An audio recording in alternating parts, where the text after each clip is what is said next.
बिस्मिल्लाहिर्रहमानिर्रहीम। प्यारे व्यूवर्स, आज मैं आपके साथ शेयर करूंगी आलू गोश्त बनाने की रेसिपी। ये मैं बना रही हूँ बकरे के गोश्त के साथ या मटन के साथ, आप चिकन के साथ भी बना सकते हैं। बहुत मज़े का बनता है, इतना मज़े का कि आपके मेहमान घर वाले अपनी उंगलियां चाटने पर मजबूर हो जाएंगे। तो आइए चलते हैं रेसिपी की तरफ। ज़रूर ट्राई कीजिएगा। देखिए इसका लुक कितना अच्छा है, अच्छे तरीके से पका हुआ है और इतना मज़े का शोरबा लगता है। ज़रूर ट्राई कीजिएगा।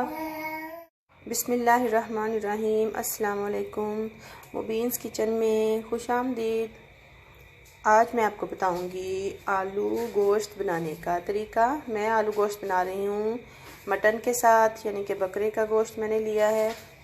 आइए इसे देखिए कैसे बना रही हूँ। मेरे पास है 1 किलो बकरे का गोश्त। इसको मैंने अच्छे से धो लिया है। दरमियानी साइज़ की बोटी है, ना बहुत ज़्यादा बड़ी है ना छोटी। 2 दरमियानी साइज़ की आलू इन्हें मैंने लेकर गोल गोल काट लिया है। सालन में इस तरह से बहुत अच्छे लगते हैं। बहुत बड़े साइज़ के हों तो आप कट लगा के इनको काट लीजिए। प्याज एक दरमियानी साइज़ की। प्याज मैं कम ही यूज़ करूँगी, क्योंकि प्याज अगर बहुत ज़्यादा यूज़ करें तो ग्रेवी वाला सालन जो है वो मीठा सा हो जाता है, अच्छा नहीं लगता। टमाटर 2 दरमियानी साइज़ के काट लिए हैं। लहसुन, हरी मिर्चें और अदरक हस्बे ज़रूरत। नमक, लाल मिर्च और हल्दी। हल्दी इसमें थोड़ी ज़्यादा जाएगी, टीस्पून भर के जाएगी।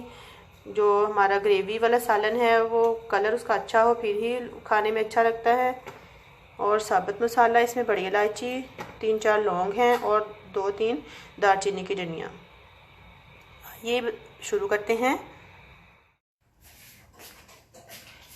प्रेशर कुकर में शामिल करेंगे सबसे पहले बकरे का गोश्त। इसमें शामिल करेंगे प्याज और इसमें शामिल करेंगे साबुत लहसुन,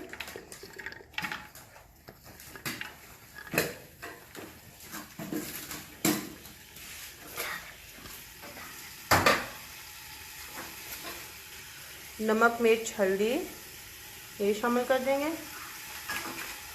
और ये साबुत मसाले जो हमने रखे थे ये शामिल करेंगे। पानी इसको गलाने के लिए 1 किलो गोश्त में तकरीबन 3 पाव पानी शामिल करके इसको मिक्स करेंगे।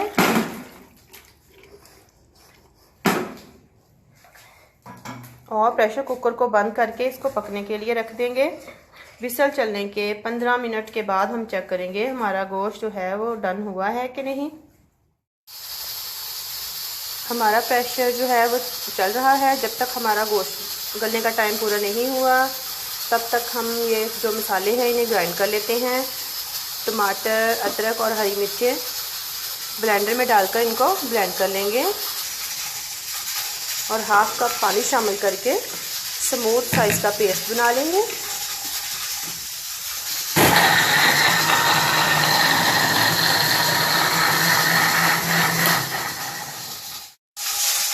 बहुत बहुत स्मूथ कर लिया है, ताकि हमारा जो सालन है, शोरबा है, वो बहुत स्मूथ सा बने, बहुत फाइन सा बने, उसमें अलग अलग कोई मसाला नज़र ना आए। इस तरह खाने में मज़ा आता है। अगर हमारे जो मसाले हैं वो बीच में हरी मिर्चों के छिलके या टमाटर इस तरह तैरते फिरेंगे तो वो अच्छा नहीं लगेगा और खाने को भी दिल नहीं करेगा।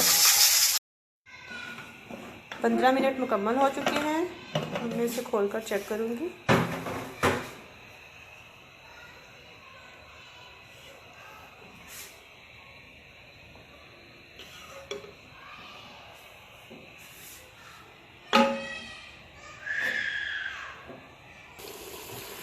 गोश्त हमारा तकरीबन 80% तक डन हो गया है। हमें इतना ही चाहिए। बाकी हम मसाले के साथ जब भूनेंगे, आलू डालेंगे, फिर शोरबे के साथ पकेगा तो फिर हमारा 100% जो है वो डन हो जाएगा। अब इसमें जो मसाले पीसे थे वो शामिल करेंगे और इसको भूनेंगे।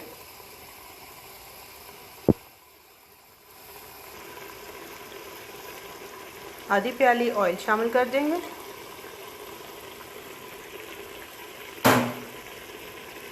और जब ये थोड़ा पानी जो थोड़ा बहुत है ड्राई होगा तो फिर हम आलू शामिल करेंगे और इसके साथ भूनते जाएंगे। 2-3 मिनट भूनने के बाद इसमें आलू शामिल कर दें और इसे अच्छी तरह भून लें कि हमारा ऑयल जो है वो अलग हो जाए और आलू में टेस्ट है जो नमक मिर्च वगैरह का मसालों का वो आ जाए। आलू भूनते हुए मैं 1 चाय का चम्मच मसाला शामिल करके भूनूंगी। इसमें खाने का जो फ्लेवर है वो बहुत अच्छा आ जाता है। बाकी जो 1 चाय का चम्मच है वो मैं एंड पर फ्लेम ऑफ करने के बाद ऐड करूंगी। ये देखिए कितना अच्छे से हमारा जो है सालन वो भुन गया है, ऑयल ऊपर आ गया है। आप इसमें हस्बे ज़रूरत पानी शामिल करूंगी। जितना आप शोरबा बनाना चाहते हैं, ग्रेवी बनाना चाहते हैं, इस हिसाब से ऐड करें। मैं इसमें ½ लीटर या 1 गिलास पानी शामिल करूंगी और इसे मज़ीद आलू गलाने के लिए 2 मिनट विसल चलने के बाद प्रेशर कुकर में ही कुक कर लूँगी। आप चाहें तो इसी तरह बॉयल आने के बाद दरमियानी आंच पर रहने दें तो आलू गलने तक इसका इंतज़ार करें, लेकिन मेरे पास टाइम कम है। मैं इसे प्रेशर के विसल चलने के 2 मिनट के लिए 2 मिनट बाद इसे पकाऊंगी और फिर खोलकर चेक करती हूँ आपके सामने। बिस्मिल्लाहिर्रहमानिर्रहीम। देखिए 2 मिनट मुकम्मल हो गए हैं। अब हम इसको खोलकर चेक करते हैं। बहुत गर्म है।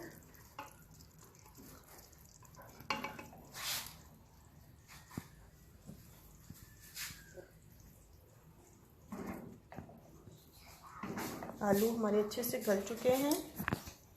देखिए माशाल्लाह से सालन की लुक भी बहुत अच्छी आई है। अब इसे मैं आपको डिश आउट करके दिखाती हूँ। और डिश आउट करने से पहले अब इसमें शामिल करेंगे गरम मसाला 1 टीस्पून भर के शामिल कर देंगे। और सबसे जो ख़ास इंग्रेडिएंट जो बहुत खुशबू इसमें पैदा करेगा, पूरे मोहल्ले में आपके आलू गोश्त की खुशबू फैल जाएगी, वो है कसूरी मेथी या घर की सुखाई हुई मेथी। ये मेरी सासू माँ ने सुखा के मुझे गिफ्ट किया था, बहुत अच्छी लगती है। ज़रूर ट्राई कीजिएगा। आलू गोश्त के साथ बहुत अच्छा फ्लेवर आता है, बहुत ही अच्छा फ्लेवर लेके आती है। ज़रूर ट्राई कीजिएगा। आलू गोश्त में पकौड़े हों, कड़ी हो, ये घर की खुशकी हुई बहुत अच्छी लगती है। इसको ट्राई करने का तरीका भी मैं आपको बताऊंगी इंशाल्लाह। इसी दुआ के साथ आज की वीडियो का इख्तिताम करती हूँ। अल्लाह ताला मुझे, आपको, हम सबको अपने हिफ्ज़ व ईमान में रखे। मुझे दुआ में याद रखिएगा। मेरे चैनल को सब्सक्राइब करें, लाइक करें, शेयर करें। प्लीज़ मुझे सपोर्ट करें और मेरी डिशेस को ट्राई करें। फीडबैक ज़रूर दीजिएगा। अल्लाह हाफिज़।